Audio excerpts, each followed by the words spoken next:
Welcome to ચેતુસ kitchen. આજે આપણે ચટપટી પંચકુટિયા મરચા બનાવવાના છે। તો એની અંદર આપણે લાલ અને લીલા મરચા 6 લઈ લીધા છે અને અહીંયા આપણે અડધી ચમચી જેટલી મેથી લીધી છે।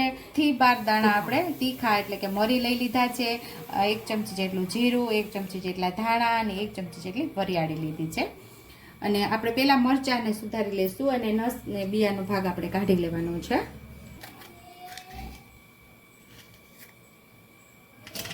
નસુને આપણે બિયાનો ભાગ કાઢી અને 4 ટુકડામાં આપણે સુધારી લેવાના છે આવી રીતે।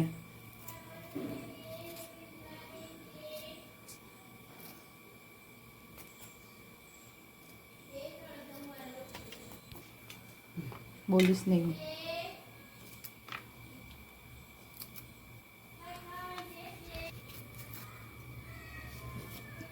આવી જ રીતે આપણે લાલ અને લીલા મરચાંને બંનેને સુધારી લેવાના છે।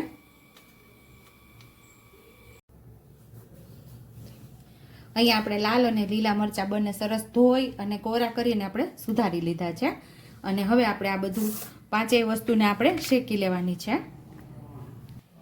અહીં આપણે તીખા ઉમેરી દેશું, મેથી, ધાણા અને આ જીરું અને વરિયાળીને પણ સાથે ઉમેરીને આપણે સરસ શેકી લેવાનું છે પાંચેય વસ્તુને। અહીંયા બધું સરસ શેકાઈ ગયું છે તો હવે આપણે મિક્સર જારમાં આપણે પછી આને દરદરું આપણે પીસી લેવાનું છે। પહેલાં આપણે આને ઠંડુ થવા દેશું। અહીંયા બધું ઠંડુ થઈ ગયું છે ને તો હવે દરદરું આપણે પીસી લેવાનું છે। તો અહીંયા આપણું સરસ દરદરું એવું પીસાઈ ગયું છે તો હવે મરચાંનો આપણે વઘાર કરી લેવાનો છે। 3 થી 4 ચમચી જેટલું આપણે તેલ ઉમેરવાનું છે।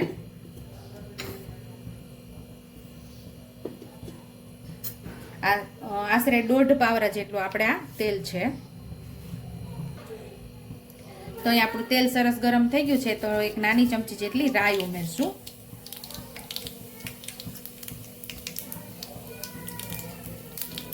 રાઈ સરસ ફૂટી જાય એટલે 5 ચમચી જેટલી હિંગ ઉમેરશું। એક નાની અડધી ચમચી જેટલી હળદર ઉમેરશું અને મરચાં પણ ઉમેરી દઈશું।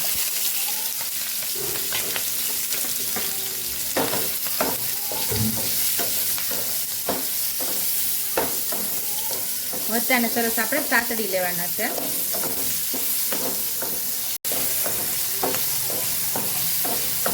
સ્વાદ મુજબ આપણે મીઠું પણ અમે ઉમેરી દઈશું। એક મોટું થઈ ગયું છે,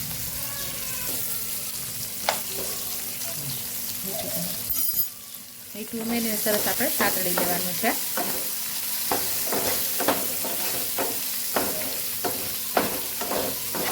મરચાં સરસ એવા સતળાઈ ગયા છે એટલે કે શેકાઈ ગયા છે મસ્ત એવા। હવે આપણે જે મસાલો તૈયાર કરીને રાખેલો છે ને એ ઉમેરી દેવાનો છે।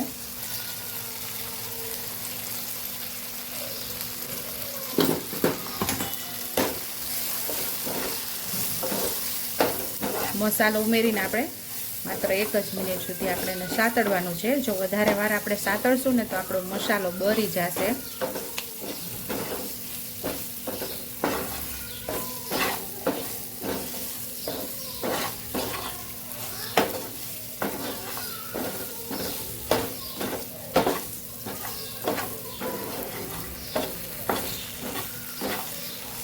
તો અહીંયા આપણા સરસ એવા ટેસ્ટી એવા ચટપટા પંચકુટિયા મરચાં તૈયાર છે।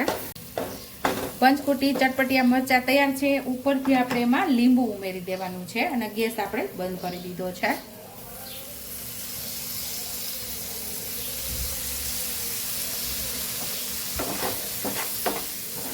મિક્સ કરી લેશું આપણે।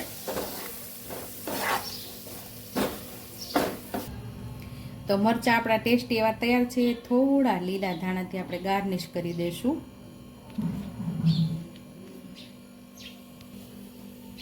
તો તૈયાર છે ચટપટી પંચકુટિયા મરચાં। જો તમને મારી રેસીપી પસંદ આવી હોય તો મારી રેસીપીને લાઈક કરજો, શેર કરજો, સબસ્ક્રાઈબ કરજો, બેલ આઇકોનને દબાવતા ભૂલતા નહીં અને કમેન્ટ બોક્સમાં કમેન્ટ કરજો કે મારી રેસીપી કેવી લાગી।